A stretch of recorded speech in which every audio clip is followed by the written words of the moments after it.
खराब ग्लोबल संकेतों ने तोड़ा बाजार। सेंसेक्स करीब 500 पॉइंट टूटा। निफ्टी भी 24,300 के नीचे। Mid cap small cap shares में भी बिकवाली। इंडिया विक्स करीब 6% ऊपर। एक्सिस बैंक के खराब नतीजों ने पूरे बैंकिंग सेक्टर पर डाला दबाव। बैंक निफ्टी 700 पॉइंट टूटा, वहीं एक्सिस बैंक 5% नीचे। आईसीआईसीआई बैंक भी 2% कमजोर। अच्छे नतीजों के बाद एलएनटी में करीब 2% की तेजी। पहली तिमाही में आमदनी 15% का जोरदार उछाल, हालांकि मुनाफा उम्मीद से कम निकला। सिटी की 4,396 के लक्ष्य के साथ खरीदारी की राय। आरबीएल बैंक में 5.04 करोड़ शेयर्स में बड़ा सौदा। ब्लॉक डील के बाद शेयर 4% से ज्यादा टूटा। सूत्रों के मुताबिक बेरिंग पी के हिस्सा बेचने की खबरें। लार्ज ट्रेड की कुल वैल्यू 1157 करोड़। तो आज आपके सवालों के जवाब देंगे राजेश सातपुते जी। और मार्केट काफ़ी कमज़ोर है इस वक्त, काफ़ी कमज़ोर इन द सेंस कि मिड कैप में भी अच्छी खासी गिरावट है। आज 350 पॉइंट नीचे है, लेकिन बैंक निफ्टी सबसे ज़्यादा कमज़ोर है। 700 पॉइंट नीचे हो गया है, 1.5% के आसपास पहुंच रहा है। और एक्सिस बैंक के कमज़ोर नतीजों के बाद लगातार दबाव इसमें बना हुआ है, डेज लो की तरफ ट्रेड कर रहा है इस समय। सातपुते जी, स्वागत है आपका। पहले तो बताइए कि मार्केट में लगातार वीकनेस के संकेत दिख रहे हैं, कमजोरी बढ़ने के संकेत है क्या? Very good morning Neeraj ji. मुझे लगता है नीरज जी, ये बजट का जो हैंगओवर है वो अभी भी बाजार पे है। उस पे रही बात एक्सपायरी के, तो ऑब्वियसली आज की चॉपीनेस थोड़ी अलग हो सकती है। प्रोबेबली हम कह सकते हैं कि इनिशियल सेशन में यहाँ पे थोड़ा बहुत पुल बैक होगा, थोड़े बुल्स फाइट करेंगे। लेकिन जो आप जैसे आपने बिल्कुल सही कहा, जो अंडरलाइंग है वो थोड़ा वीक ही लगता है। निफ्टी की बात करें तो मुझे लगता है इंपॉर्टेंट लेवल जो है वो है 24,300 से लेकर 24,350। अगर इस रेजिस्टेंस को निफ्टी अगर सरपास नहीं कर पाता तो प्रोबेबली 24,200 ये इसका पहला सपोर्ट है। अगर वो टूटता है तो 24,000। तो निफ्टी अभी फिलहाल तो हम कह सकते हैं कि रेजिस्टेंस पे खड़ा है। ओके, रेजिस्टेंस पे खड़ा है 200, और 200 टूटा तो उसके नीचे आ सकता है। बैंक निफ्टी ये ज़्यादा कमज़ोर है क्या? यस, आप कह सकते हैं कि दोनों में सबसे ज्यादा कमजोर बैंक निफ्टी ही है। अगर आप ओवरऑल स्ट्रक्चर देखें तो एक्सिस बैंक ऑब्वियसली एक प्रेशर दे रहा है, आईसीआईसीआई बैंक प्रेशर दे रहा है, तो एक एक करके आप कह सकते हैं कि यहाँ पे जुड़ रहा है। एसबीआई भी सपोर्ट नहीं कर रहा है, तो प्राइवेट पीएसयू दोनों बैंकिंग सेक्टर वीक है। रही बात लेवल्स की, तो मुझे लगता है निफ्टी बैंक निफ्टी की 51,000 51,200 ये बैंक निफ्टी के लिए एक अहम सपोर्ट था। जैसे ही 51,000 का लेवल टूटा, वहां पे आप प्रेशर देख रहे हैं। और ये प्रेशर कहां तक जाएगा? मेरे हिसाब से अगर हम सही है तो यहाँ पे जो सपोर्ट बनता है वो है करीबन 50,200 के आसपास। अगर वो भी टूटता है तो 49,800। तो बैंक निफ्टी मुझे लगता है कि एक आप कह सकते हैं कि ड्रैग कर सकता है लेट सेशन। तो आज जो है वो नजर बैंक निफ्टी पे भी रखे। तो नज़र रखिए बैंक निफ्टी, और निफ्टी पे दबाव के साथ कामकाज कर रहा है। इस बीच हमारे दर्शक जुड़ चुके हैं हमसे। मोहन अय्यर मुंबई से है। मोहन जी नमस्कार, सवाल पूछिए अपना।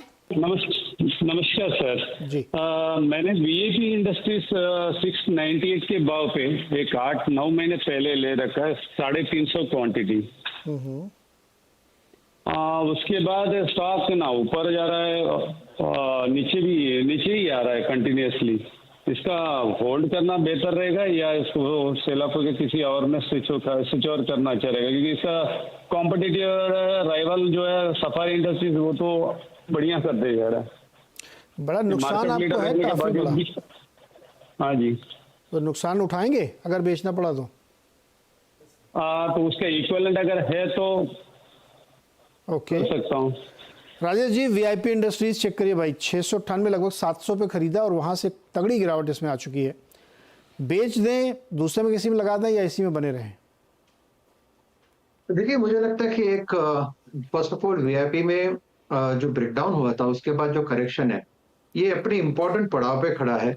कंप्लीटली ओवरसोल्ड काउंटर है। तो फिलहाल तो मैं ये कहूंगा कि क्योंकि आपने इतना पेन झेला है तो थोड़ा और झेल सकते हैं, तो वो कंटिन्यू करे। लेकिन स्टॉप लॉस होगा 440 450 के ट्रिजेक्टरी में। अगर मैं सही हूं तो यहाँ से ये चलना चाहिए करीबन 520 तक, 520 से लेके 540। जहां पे अगर आप सोच रहे हैं तो एक बार के लिए एग्जिट ले सकते हो। तो फिलहाल तो मुझे लगता है this is not the level. Her level की एक अपनी एक खासियत होती है, तो कौन से लेवल पे एग्जिट लेना है वो भी तो देखना पड़ता है। तो मुझे लगता है आपको एग्जिट लेना है तो पुल बैक पे लेने, रैली पे निकालते। ओके, पुल बैक पे एग्जिट लीजिएगा। अच्छा, एग्जिट ले लें तो फिर कहाँ लगाएं? हाँ सॉरी, मैंने सुना नहीं। अगर पुल बैक पे एग्जिट लेंगे तो पैसा कहाँ लगाएंगे? जी देखिए, लगाने के लिए तो बहुत सारी जगह है।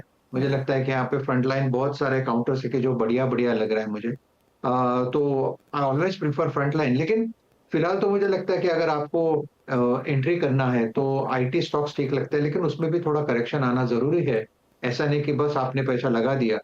बैंकिंग में करेक्शंस आ रहे हैं, वहां पे एक नजर रखिए। जहां पे करेक्शन खत्म होता है तो मुझे लगता है वहां पे एक रैली, वहां पे एक स्ट्रेंथ दिख सकते हैं। इन पर्टिकुलरली अगर आप देखें नीरज जी, तो एसबीआई मुझे अच्छा लगता है। यहाँ पे मुझे लगता है ट्रैक्शन आ सकता है, लेकिन at this level let this correction complete. तो जो शुरुआत है वो एक बार खत्म तो हो जाए, फिर हम सोचेंगे। ठीक है, तो अब ये राय बनती है आपके लिए मोहन जी। अगला सवाल है वीरेंद्र का, लखनऊ से। वीरेंद्र जी नमस्कार। नमस्कार नीरज जी। जी सर बताइए। मैंने टाइम टेक्नो प्लास शेयर लिया था सितंबर 21 में। ओ, सितंबर 21 में? जी जी। 72 के प्राइस पे लिए थे 200 शेयर। हम्म, और दूसरा है इलेक्ट्रॉनिक मार्ट लिमिटेड, जो आईपीओ था 59 का। हम्म, वो शेयर 59 लिए थे, मैंने 100 लिखा था, 254 शेयर लॉट किए थे। ओके। वो अक्टूबर 22 का है। तो मैं चाहता हूँ उनमें, वो तो अच्छा चल रहा है जो भी है प्रॉफिट, क्या इनको कंटिन्यू किया जाए या प्रॉफिट बुक किया जाए? ठीक है, चेक लेते हैं। पहला स्टॉक है टाइम टेक्नोप्लास्ट और दूसरा है electronic smart India. Rajesh ji, time techno बड़े सही लेवल पे 72 पे इन्होंने लिया था, अभी तो 336 है। क्या करना चाहिए इनको? देखिए, मैं तो यही कहूंगा कि फिलहाल आप बने रहें, क्योंकि ये अपने इंपॉर्टेंट लेवल्स के ऊपर है। जो हम 10, 20 और 50 डीएमएस की बात करते हैं, तो ये जो क्लस्टर है ये 300 और 320 का क्लस्टर है।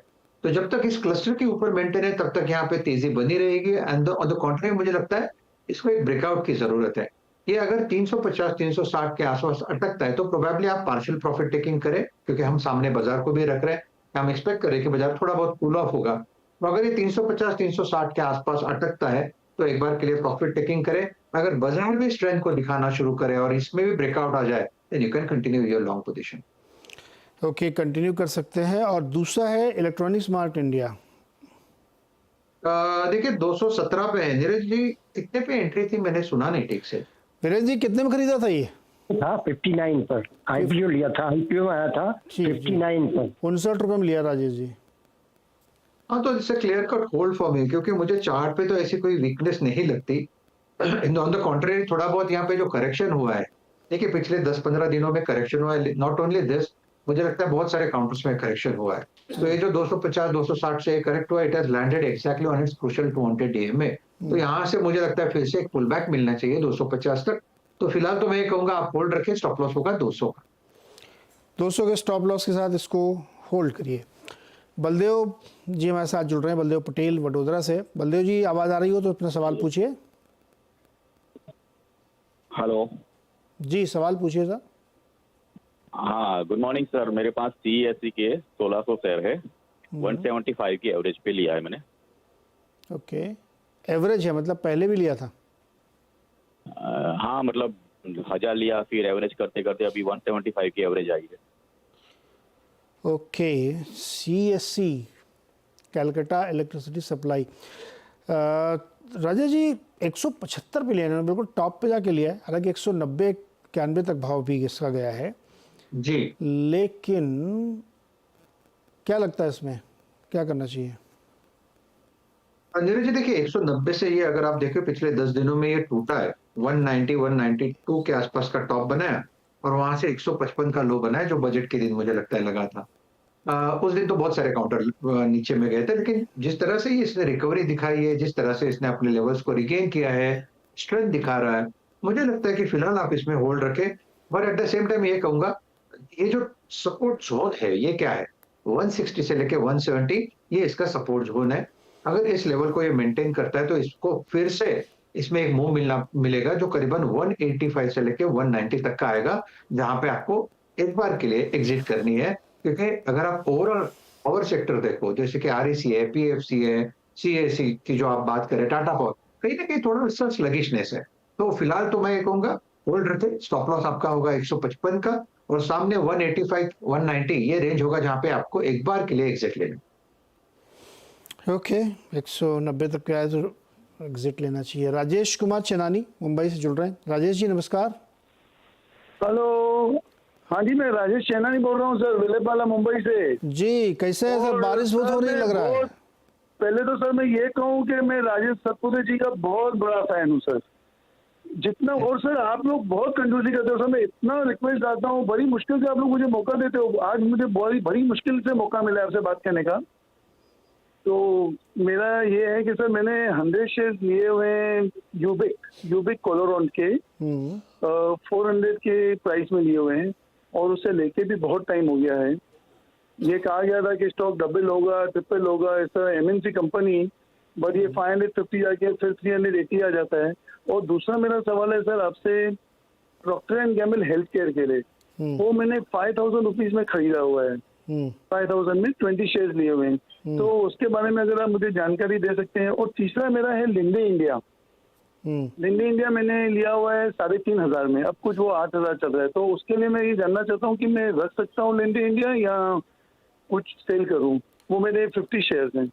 ठीक है राजेश जी, पहले तो ये बताइए यूबैक कोलोरॉन जो पहले क्लैरियंट के नाम से जानी जाती थी कंपनी। जी जी नीरज जी, देखिए हुबैक की अगर बात करें तो मुझे लगता है ये इंपॉर्टेंट लेवल पे खड़ा है। ये 460 और 470 ये इसका क्लस्टर है। हालांकि इसमें एक गैप डाउन दिख रहा है मुझे, वो गैप डाउन क्यों हुआ मुझे पता नहीं, लेकिन गैप डाउन के बाद ये क्लियर रिकवरी है। तो मुझे लगता है जब तक ये लेवल इंटैक्ट है 450 से लेके 470, तो ये लेवल के को आप कीनली वॉच करें। मुझे लगता है अगर ये लेवल मेंटेन होता है और लॉन्गर पीरियड ऑफ टाइम, पूरे चांसेस है कि एक बार के लिए 580 का लेवल दिखा दे। तो यहाँ पे मैं फिलहाल तो होल्ड की सलाह दूंगा। स्टॉप लॉस होगा 440 का। ओके, 440 का स्टॉप लॉस। अभी तो फायदा हो रहा है इनको थोड़ा। अच्छा, दूसरा शेयर है इनका Procter and Gamble health, PNG health. इन्होंने खरीदा है 3500 में, भाव चल रहा है 5200। नीरज जी, ये बड़े काउंटर से, इसमें ऐसा कोई मुझे लगता है कि आपको बहुत ही लंबा व्यू लेना पड़ता है। ये काउंटर ऐसे होते हैं कि जहां पे आप कह सकते हैं कि एफआई का होल्डिंग होता है, स्मार्ट इन्वेस्टर वो डिप पे यहाँ पे ऐड करते हैं। तो मैं तो यही कहूंगा जब तक ये मेंटेन कर रहा है 5000 का लेवल, तब तक कोई दिक्कत वाली बात नहीं है। On the contrary there are पूरे चांसेस है कि ये 5500 5600 तक जाए, जो इसका रिसेंट हाई था। इसमें कब राजेश जाएगा, वॉल्यूम कैसे कितना जाएगा? है? राजेश इसमें वॉल्यूम कितना है देखिए जरा। एक मिनट ना, चेक करता हूँ मैंने वॉल्यूम नहीं लगाया यहाँ पे। मेरे ख्याल में 600-700 शेयरों का वॉल्यूम है क्या इसमें? सही है। 690 आज का वॉल्यूम है, 689 शेयर्स। अभी जैसे कल का वॉल्यूम रहेगा 12400 शेयर्स। बहुत कम है, बहुत कम है। मैंने कहा ना, ये लेके रखने वाला काउंटर है। इसमें आप 2-5% के लिए यहाँ पे हिल नहीं सकते। ये न आप कह सकते हैं क्लियर पोर्टफोलियो वाला काउंटर है। तो इतना ही कहूंगा कि जब तक ये 5000 का लेवल इंटैक्ट है तब तक कोई दिक्कत वाली बात नहीं। 5600 तक की जगह है। कब जाएगा ये थोड़ा सा कहना डिफिकल्ट है, क्योंकि हेवी वेट है, इतना आसानी से हिलता नहीं है, और क्वांटिटी भी जो आप कह सकते हैं क्वांटिटी जो होती है या ट्रेडेड वॉल्यूम भी कम होता है। तो फिलहाल तो मैं ये कहूंगा होल्ड। लिंडे इंडिया, ये सबका फेवरेट है मुझे लगता है, लिंडे। देखिए लिंडे में अगर आप शॉर्ट टर्म की बात करें नीरज जी, तो यहाँ पे करेक्शन हुआ है 9300 पे। ये ब्रेकआउट, इसने एक फेक ब्रेकआउट दिया। 9300 का लगा कि एक ब्रेकआउट मिलेगा, लेकिन ये कंप्लीट घूम गया वहां से, और यहाँ से इसमें करेक्शन 7900 और आप कह सकते हैं 8000 तक का आया। आई थिंक ये करेक्शन जो है अपने इंपॉर्टेंट पड़ाव पे है। तो जब तक ये 7800 और 8000 इस क्लस्टर को मेंटेन करता है, तब तक पूरे चांसेस है कि यहाँ से एक रिकवरी देगा। अब ये कहां तक देगा, तो मुझे लगता है 8700 से लेके 8900, तो उस लेवल के आसपास अगर ये अटकता है तो आप एग्जिट ले लीजिए। फिलहाल it's a hold for me. Stop loss will be at 7500, क्योंकि ये बड़ा काउंटर है, बड़ा स्टॉप लॉस रखना पड़ेगा। ओके, 9000 तक जा सकता है, 8900 तक जा सकता है। होल्ड करिए इसको, काफ़ी इसके लोग मुरीद काफ़ी पसंद करते हैं इसको। अच्छा, अगला सवाल अनिल रस्तोगी का मेरठ से है। अनिल जी नमस्कार, सवाल पूछिए सर। नमस्कार नीरज जी, और राजेश जी को भी नमस्कार। नमस्ते सर। हाँ, मेरा सवाल है बीएससी पर। मेरे पास 30 शेयर हैं बीएससी के 2760 रुपये। तो मैं तो इन्वेस्टर हूँ, इसमें जो है क्या आपका जो है क्या व्यू है आगे? राजेश जी क्या व्यू है बीएससी में? देखिए, जैसे कि वे इन्वेस्टर है तो उनको मुझे लगता है कि इतना दिक्कत वाली बात नहीं होगी, क्योंकि ये इम्पोर्टेंट पड़ाव पे खड़ा है। मुझे लगता है, जैसे मैंने पहले भी कहा, ये जिस तरह से करेक्ट हुआ और अपने 200 ईएमए पे आया है, तो यहाँ से एक रैली मिलनी चाहिए। और इसका जो टारगेट है शॉर्ट टर्म के हिसाब से अगर आप देखें तो 2800 से लेके 3000 का है। तो for me it's a hold, stop loss होगा 2200 का। 2200 के स्टॉप लॉस के साथ इसको होल्ड कर सकते हैं बीएससी। अभी अभी क्या भाव चल रहा है? 2465 रुपये। तो होल्ड करिए अनिल जी, इसको रखिए, कोई दिक्कत नहीं है। अगला सवाल राजेंद्र जी का मुंबई से। राजेंद्र जी नमस्कार। नमस्कार सर। ग्रीव्स लिमिटेड 600 से है मेरा, 300 के भाव में कम से कम 3-4 साल हो गया। और सेकंड क्वेश्चन है एमएमटीसी के लिए। एमएमटीसी भी अभी बढ़ा हुआ है, मगर क्या करना समझ नहीं आ रहा है। ग्रीव्स का ऑर्डर तो आधा हो गया ना? आधे से भी कम, 330 रुपये, 360 रुपये में बाईबैक किया था उन्होंने। ओहो राजेश जी, ग्रीव्स का ऑर्डर 60 रुपया हो गया था, 60 से वापस से 300 हो गया, 300 से वापस यहाँ पे है। वो चलता ही नहीं, 136 से 160 के बीच में। बताओ भाई राजेश जी, ग्रीव्स कॉटन में क्या करें? देखिए, ग्रीव्स कॉटन ये काउंटर कैसे कि ये बाजार अगर ठीक रहता है तो ये भी अच्छे से परफॉर्म करता है, लेकिन ये कहाँ परफॉर्म करता है? ये जो रिसेंट लो है उससे परफॉर्म करता है। तो ओवरऑल जो स्ट्रक्चर जो होता है इसका जो ट्रेंड है, आप कह सकते हैं जो लॉन्ग टर्म ट्रेंड है, इसमें वीक ही है। लेकिन वीकनेस में भी जो तेजी पकड़ते हैं वो करेक्शन में कहीं ना कहीं पकड़ते हैं, जहां से भी आपको 30% 40% देते रहते हैं। तो ये काउंटर एक अलग है, आपको इसको अलग ढंग से देखना पड़ता है, क्योंकि उन्होंने पोजिशनल लिया है। तो मुझे तो लगता है कि अगर ये 170 180 का लेवल फिर से मिले तो that is an exit point for me. इसमें जो बड़ी तेजी है नीरज जी तभी चलेगी जब ये 180 का लेवल तोड़ेगा। इन दैट केस आप कह सकते हैं कि ये 220 तक जाएगा, जिसके चांसेस चार्ट पे तो मुझे इमीडिएट बेसिस पे नहीं लगते। तो मैं फिलहाल यही कहूंगा 150 का स्टॉप लॉस रखे, 180 और 190 के ट्रेजेक्टरी में कहीं एग्जिट मिलता है, एटलीस्ट पार्शियल प्रॉफिट या लॉस जो है, थोड़ा आधा क्वांटिटी थोड़ा कम किया, आधा रख दिया, सब कुछ स्ट्रैटेजी रखे। अच्छा, टाटा मोटर्स में आज बड़ी अच्छी रौनक है, 4% ऊपर है। एक रिपोर्ट आई थी नमूरा की, वो 1200 से ऊपर के लक्ष्य दे रहे थे, तो आज बढ़िया रैली बन गई। आपको लगता है ठीक? इनफैक्ट मैं तो कहूंगा आज इसमें एक ब्रेकआउट आया है नीरज जी, और मुझे लगता है कि जिस तरह से 1050 का लेवल सरपास किया है, पूरे चांसेस है कि ये करीबन 1100 तो आज मुझे लगता है स्विंग ही दे देगा, लेकिन चांसेस है कि ये करीबन 1250 का टारगेट पोजिशनली अनफोल्ड करेगा, क्योंकि ये जो कंसोलिडेशन है और ब्रेकआउट है उसमें एक चीज और एक चीज आप देखिए, आज एक्सपायरी है, बाजार सामने वीक है और इसमें रिलेटिव स्ट्रेंथ स्ट्रांग है। तो ऐसे माहौल में मुझे लगता है टाटा मोटर चलेगा। ऐसे माहौल में टाटा मोटर चले। देखिए, कमज़ोर बाजार में भी अच्छी खासी तेज़ी है इसमें, क्योंकि बड़ा अपग्रेड गया था, 29% की रैली उन्होंने बताई थी, तो 3-4% तो आज ही ऊपर हो गया इसमें। अजय त्रिवेदी जी थाने से मेरे साथ जुड़ रहे हैं। अजय जी नमस्कार, सवाल पूछें।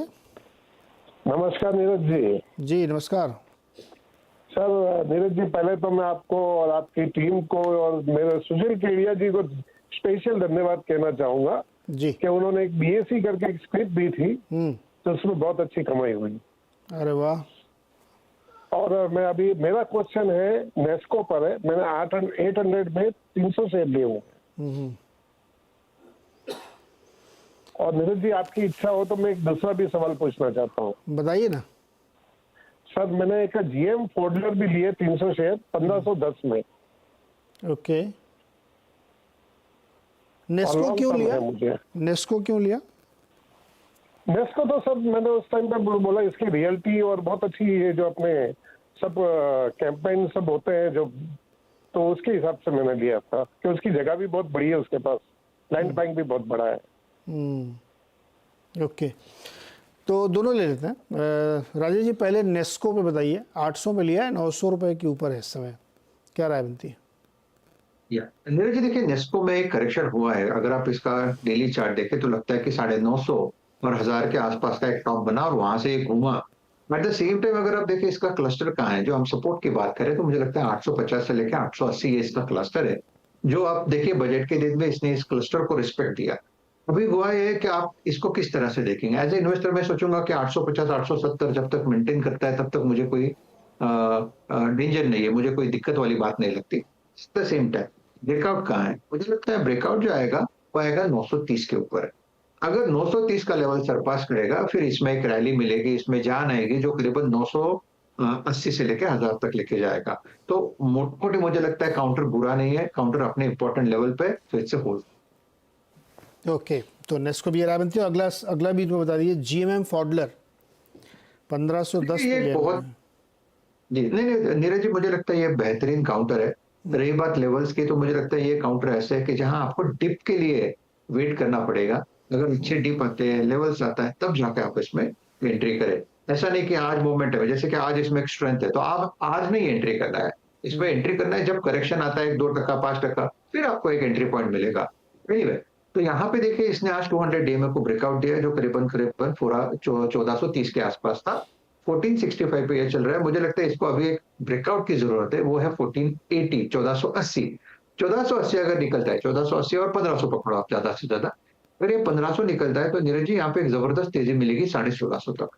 तो यहाँ पे मैं ये कहूंगा अच्छा काउंटर अच्छा है, एंट्री थोड़ी इधर उधर हुई है लेकिन कोई बात नहीं, आप इसमें बने रहें। स्टॉप लॉस होगा 1400 का। ओके, तो जीएमएम फॉडलर में बने रहिए। फार्मा सेगमेंट के लिए काम करती है कंपनी और अच्छी कंपनी है, इसमें दिलचस्प बन सकता है माहौल। तो दोनों होल्ड करने की राय आपके लिए बन रही है। इस बीच एक जानकारी दें अपने दर्शकों को कि जो एयर इंडिया की तरफ से आया है कि जो भी उड़ानें फ्लाइट्स मुंबई आ रही हैं उनमें डिले हो सकता है, क्योंकि आप लोगों को मालूम ही होगा मुंबई में बहुत भारी बारिश हो रही है इस समय। अक्रॉस द मुंबई सिटी के अंदर कहीं पे भी आप जाएं तो बहुत तेज़ बारिश है। तो इसलिए जो लोग मुंबई आ रहे हैं फ़्लाइट से, वो इस बात का ख्याल रखें कि उनकी फ़्लाइट डिले हो सकती है क्योंकि बारिश हो रही है। और ये बयान एयर इंडिया की ओर से भी आया है। तो उम्मीद करते हैं कि जो लोग ट्रैवल कर रहे होंगे उनको थोड़ा सा इस बात का ध्यान रखना चाहिए। राजेश जी, बहुत बहुत शुक्रिया हमारे साथ जुड़ने के लिए, बातचीत करने के लिए और दर्शकों की मदद करने के लिए। Thank you. इसी के साथ एक छोटा सा ब्रेक और इसके बाद खिलाड़ी नंबर 1।